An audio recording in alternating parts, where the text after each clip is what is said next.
ఇది ఎలా జన్మించారో మీకు తెలుసా? సత్యయుగంలో ఒకప్పుడు దేవతలు తమ శక్తులన్నీ కోల్పోయి బలహీనులయ్యారు. అప్పుడు దేవతలు భయంతో భగవాన్ విష్ణువుని ఆశ్రయించారు. విష్ణుమూర్తి చిరునవ్వు చిందిస్తూ క్షీరసాగరాన్ని మదిస్తే మనను రక్షించే మహాదేవి అవతరిస్తుంది అని చెప్పారు.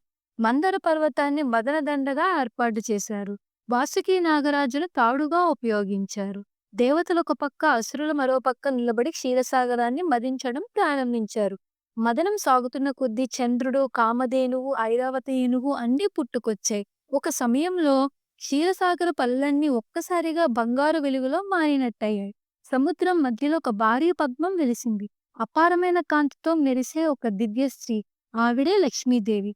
చుట్టూ దేవతలు వందనాలు, ఘోషలు చేశారు. ఆమె దృష్టి విష్ణుమూర్తిపై పడి అలా లక్ష్మీదేవి స్వయంగా విష్ణుమూర్తిని వరించి ఆయన సహచరిగా నిలిచింది. Thanks for watching. Please subscribe Sweetie Uday channel.